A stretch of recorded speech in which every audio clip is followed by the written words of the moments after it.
But first tonight, there are 54 young Indonesian men held in Melbourne accused of people smuggling, with more than 20 trials set down for next year. The state government wants compensation from the Commonwealth for the cost of dealing with the cases. 7:30 Victoria has spoken to two Indonesian teenagers who've been detained in Melbourne, one of them spending time in a maximum security prison. This report from Anna McDonald. Sangat sakit soalnya Bu, saya nggak pernah mengalami hidup di tempat yang dikurung. It's painful because I've never been locked up before. Saya kepingin bebas seperti orang-orang yang lain. I would like to be free like other people. Saya juga, karena saya di Indo, saya nggak pernah mengalami hal seperti ini. Because I've never experienced anything like this back in Indonesia as well. Behind the fence of the Broadmeadows Detention Centre in Melbourne's western suburbs, Sirafudan Min speaks of his ordeal.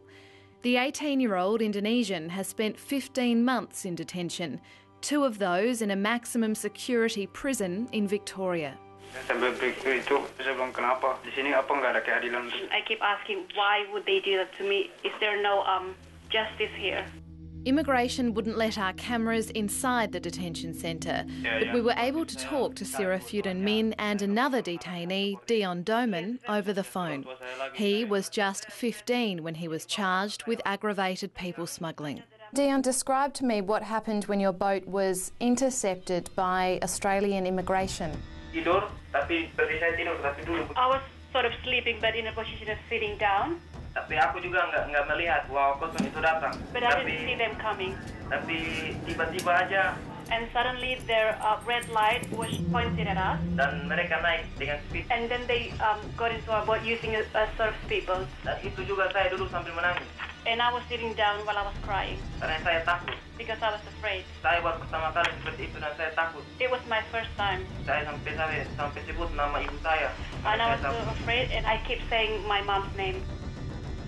Both boys share a similar story, one common to 54 young Indonesian men who are now in detention in Victoria. There is a common theme, and that theme is that the real people smugglers, the organisers, trick these young men into going on the boats. They either tell them that they're delivering cargo or that they're going on a fishing trip or a diving trip or the like.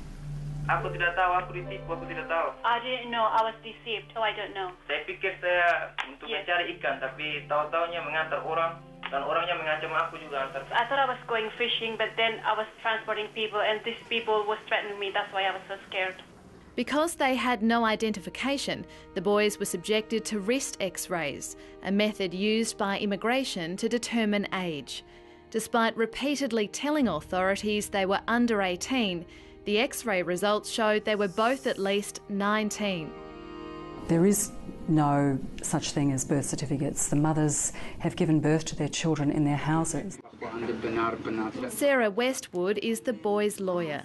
I will ask you to swear on the Quran that it is true and sign your name. She travelled to the Indonesian island of Roti in October to interview the boys' mothers and prove the age of her clients. I have 3 children.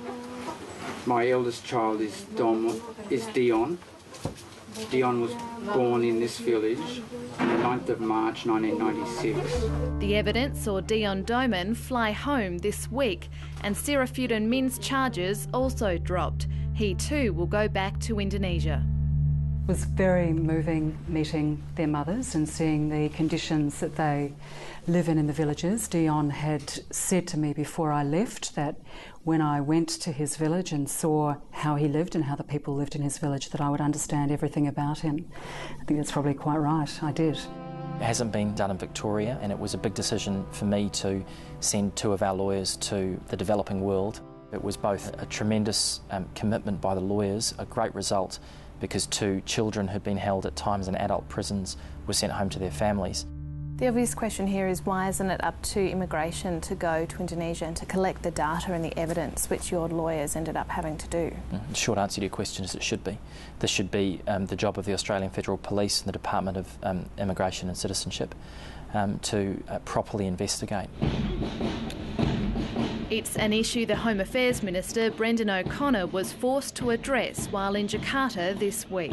I can say that we want to expedite that process so that we have no juveniles at all detained unnecessarily, and we'll be putting in place as quick an arrangement as possible in order for juveniles that have been crew on those vessels to be returned to Indonesia. The Minister also said the government's not focused on prosecuting the crews on board the boats, rather the organisers. Reinforcing our focus on those organisers and facilitators of the criminal syndicates who derive the most profits. We'll be saying more about that in the near future. But until that work is done, young Indonesian boat crew will continue to be tried in Victorian courts. Since February, when the state started accepting the overflow of people smuggling cases, huge strains have been placed on the system. 24 trials are set down for next year in the county court. The numbers of these cases are simply overwhelming the system.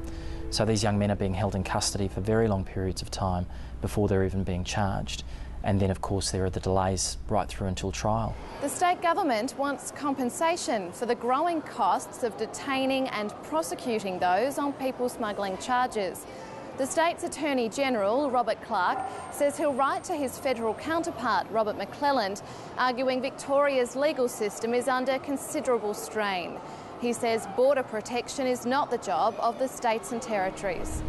So, while a stoush brews over who pays for the expensive war against people smuggling, young men like Sirafudan Min will continue to be detained in Victoria for months on end, a long way from home. Min, what are you planning on doing when you get back home? Saya nggak punya jasa apa-apa untuk sekolah, jadi I'm a fisherman and I don't have any other skill or certificate from schools. saya berusaha apa aja yang penting saya dapat uang dan saya nggak akan datang ke sini lagi. So I think I'll try anything that I can, but I will never go back here again.